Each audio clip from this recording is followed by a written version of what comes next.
Good to be here. My name's Jack Cole. I spent 26 years in the New Jersey State Police. I retired a detective lieutenant there. And for 14 of those years, I worked undercover in narcotics. I was certainly there long enough to learn about the horror show we have created in this war on drugs. When I retired, I felt so bad about my role in implementing what today I've considered not only a failed war on drugs, but far worse. It's a self-perpetuating, constantly expanding policy disaster. Every year it's worse than it was the year before. And every year we try to solve the problem by throwing more money at it, by putting more officers on the job to go out and arrest more people. It hasn't worked in 42 years, and it's not going to work in the future. So I sat down with 4 other police officers when I retired, and we created this organization, Law Enforcement Against Prohibition, or LEAP. That was 11 years ago. Today we have over 100,000 police, judges, prosecutors, prison officials, DEA and FBI agents. We have supporters in 120 countries, and we're all calling for the legalization and regulation of all drugs. We know, looking at this from the viewpoint of law enforcement, that we did this once before, as I'm sure you all know, with alcohol prohibition.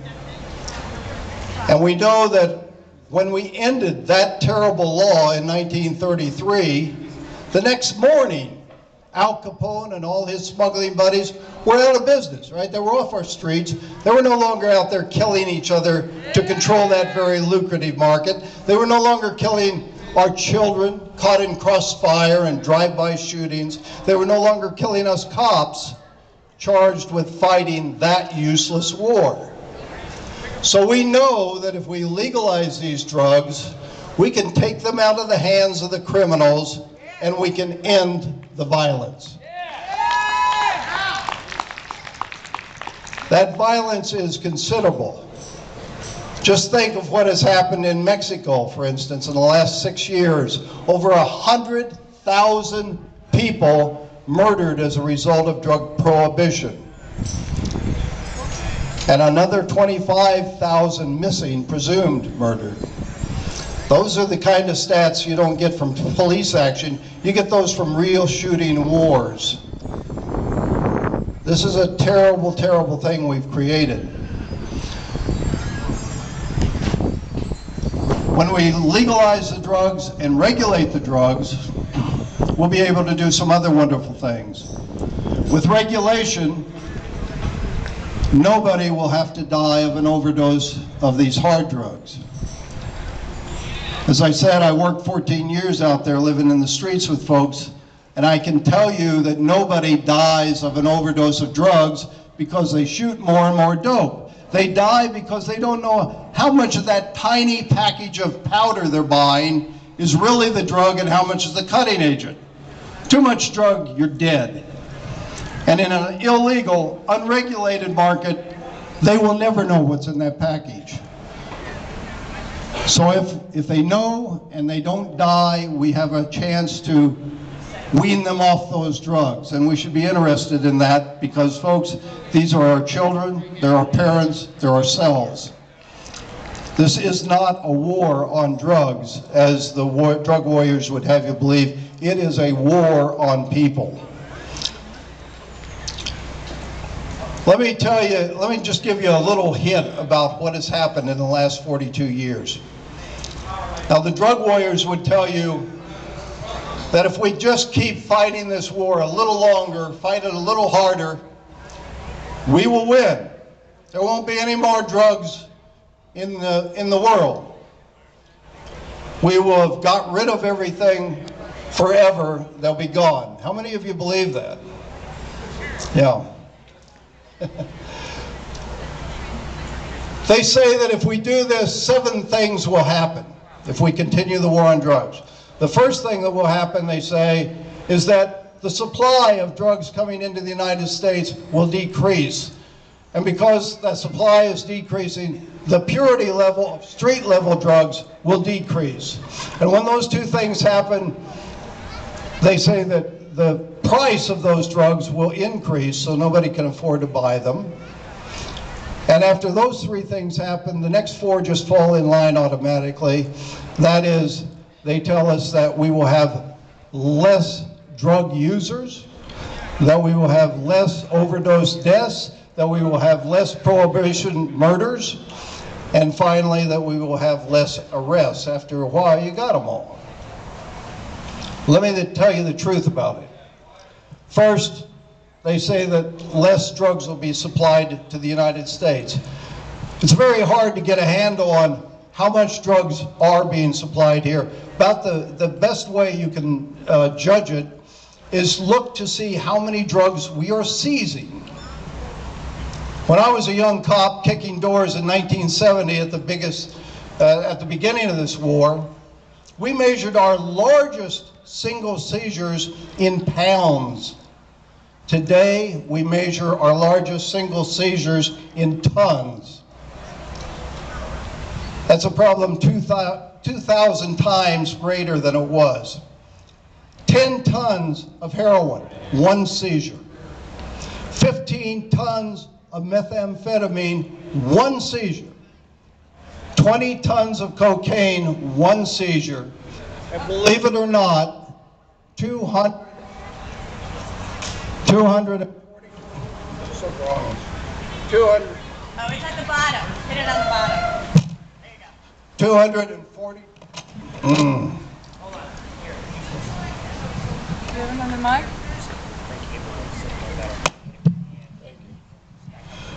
I think I'm on again, yes.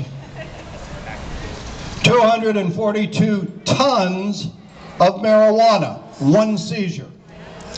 And folks, nothing changed on the street as a result of these humongous seizures. There wasn't one drug user that went to bed that night without their drugs. It didn't change the price of those drugs by so much as 1 penny.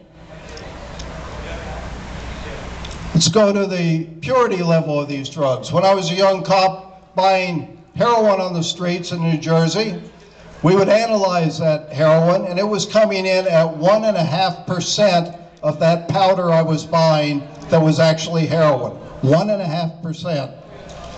Today, DEA tells us 60% of that powder is heroin. That's a problem 40 times greater than it was at the beginning of the war. The price, they say, would increase, but out of the other side of their mouth, DEA is telling us that the wholesale price for cocaine has dropped 60% since the beginning of the war, and the wholesale price for heroin has dropped 70% since the beginning of the war. So that's also a lie. We will have less drug users, they told us. DEA estimated that before we started this war in 1970, we had about 4 million people in this country above the age of 12 who had ever used an illegal drug. I went back and I factored that into that possible population, and that was 2% of that population. Today, DEA tells us we have 112 million people above the age of 12 who've used an illegal drug. Folks, that is 46% of this population. We went from 2% to 46% drug use in a war on drugs. I don't know how you could have thought of a policy that would do a worse job than the war on drugs.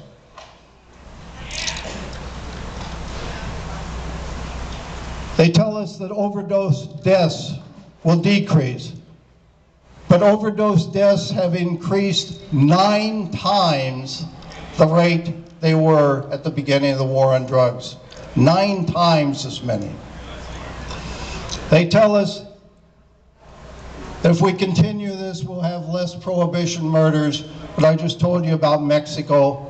100,000 dead, 25,000 missing, and Mexico can't even compare with other countries down there that are transit countries, countries like Guatemala, who experience 41 prohibition murders per 100,000 population. I know that means nothing to you out of context. Let me put it in context. In the in the United States, we have 5 murders for everything per 100,000 population. Down there, they have 41 drug prohibition murders per 100,000 population. And they can't compare with Honduras. Honduras has just been labeled by the United Nations as the most dangerous country in the world. 92 prohibition murders per 100,000 population. And the last thing they say that will change is the number of people we're arresting per year will decrease. Let me tell you the truth about that. When we started the war on drugs in 1970, for the 5 years just before that, we were averaging 60,000 arrests in the entire United States for nonviolent drug offenders every year, 60,000.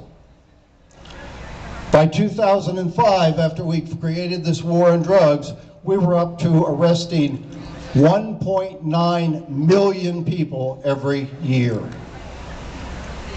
Now, thanks to the work of LEAP and some of these other great drug policy groups, we've cut that down some. Now it's down to only 1.7 million people per year are arrested for nonviolent drug offenses. Folks, half of those arrests are for marijuana violations. And if this isn't bad enough, this overall thing, this is also the most racist laws that have existed in the United States since slavery. Literally, the most racist.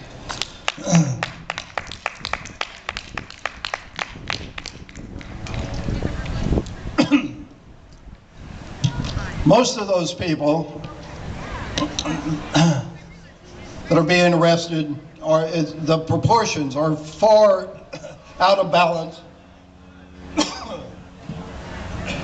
If you want to see who sells drugs and who uses drugs in the United States, it's very easy. Go to the Federal Household Survey, it'll tell you, and it'll tell you that 72% of the people doing that look just like me, a bunch of white guys. Only 13.5% of those people are black folks. But now look at who gets arrested for drug violations. 37% of all the people arrested for drug violations in this country are black folks. And in our state prisons, 60% of all the people serving time for drug violations are black folks. And in our federal penitentiaries, it is 81% of the people in there for drug violations are black. We're very punitive in this country. We seem to think that the answer to every problem is arrest them and throw away the key. You know, in all of the European nations, they imprison their population at or below 150 people per 100,000. In the United States, we imprison our population at 1,009 per 100,000. That means that while we're sitting in this beautiful park today, 1 out of every 100 people in this country is sitting in jail or prison. And that's bad enough, but when you break this down by race and gender, the statistics become mind-boggling. We imprison white men in this country at the rate of 943 per 100,000. Before I tell you how many black men we imprison here, let me suggest to you, under the most racist political regime in modern history, which would be the apartheid government of South Africa, in 1993, right before that government fell, they were imprisoning black men at the rate of 851 per 100,000. But here in the United States, under our prohibition government, we imprison black men at the rate of 6,667 per 100,000. or 9 times the rate we imprison white men. So there's a lot of reasons we need to end this war on drugs. But I think the racism involved is certainly up there at the top for me. LEAP is nothing but a speakers bureau. We have about 200 speakers. Anybody can join LEAP, and I hope you will all join LEAP. Our table is the third table over on the left here. And anybody can join us if you sign your name, your zip code, and your email. You sign up for our newsletter. And not only don't we ask you for a donation, we'll actually give you one of these badges. We have, as I said, over 100,000 law enforcers and supporters so far. We want to get that up to 1 million. When we get it to 1 million, we will have a huge grassroots organization, which is very important, but it's also even more important to have a credible grassroots organization. And we think nobody is more credible than the law enforcers that fought this war, who are now saying we need to legalize these drugs. When we get 1 million private citizens, we'll go down to Washington, D.C., and we will force the legislators to change these terrible laws. Right now, we're going to states all throughout the U.S., and we're testifying in every marijuana bill that's out there, decriminalize marijuana, legalize medical marijuana, or legalize, regulate, and tax all marijuana. We were out there significantly in Colorado and Washington last year when those 2 states decided to legalize marijuana. And there was an exit poll done with the people coming out from voting on that. The people who voted in favor of it were asked to mark on a list of about 9 different groups which group was most significant in getting them to vote in favor of legalizing marijuana.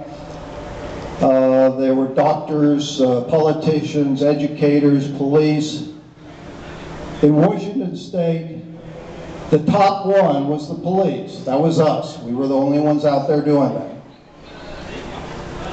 In Colorado, the police were the second most important in convincing these people. So we need to work together if we're going to end these laws. There's nobody more credible than us. Please join us. Let me say 2 things about marijuana. 3 things. First off, our children for the last 30 years have told us in high school it's easier to buy illegal drugs than it is to buy beer and cigarettes. And of course you all know the reason for that. The drug dealer doesn't card anybody, right? Nobody's going to ask their age. DEA tells us we have over 900,000 teenagers in the United States selling illegal drugs. Why? Because we have created a policy that makes this so lucrative, and we've also created other policies that don't allow people to find other jobs. And once they go into that business, then we do our very utmost to arrest them and imprison them for something that we've created. It's the wrong way to go. If we legalize this and regulate it, we can do wonderful things. I'm talking about marijuana now. We can stop arresting over 700,000 people a year for those violations. We can have less people killed in fatal motor vehicle accidents. You know, there was just a study done and published last January, a year ago, a study by Colorado and Utah universities, where they tried to determine if there was any correlation between passing laws to legalize medical marijuana and fatal motor vehicle accidents. They were also trying to find out if there was any correlation between passing medical marijuana laws and suicide rates. And they found out, yes, there is. They went to the states that have been doing this for some years, and they analyzed those states before and after the medical marijuana laws were passed, and they discovered in those states there has been a 9% decline in fatal motor vehicle accidents. 9% less. Now all the drug warriors are out there telling you, oh, we can't legalize this stuff. If you legalize it, people are going to be high on pot and they're going to cause these fatal motor vehicle accidents. That is not the fact. The fact is a 9% decline. And the people who did the study attribute that decline to the fact that there is a direct correlation between the use of marijuana and the use of cocaine, or of alcohol. As marijuana goes up in use, alcohol use goes down. And certainly alcohol is the very worst drug to be using to be out there driving. The only other thing I want to say before I finish is the suicide rates. They discovered there is a correlation there too. In the states that have passed medical marijuana laws, overall there has been a 5% decline in suicides. But for young men between the age of 20 and 29, there is an 11% decline in suicides. And this isn't experienced in any of the states that didn't pass those laws. And I think we really need to think about that with all our soldiers coming home from Iraq and Afghanistan and killing themselves at rates faster than they were dying in that war. We could be saving all those lives. There's so many good things we can do by legalizing these drugs. Please join us. Thank you.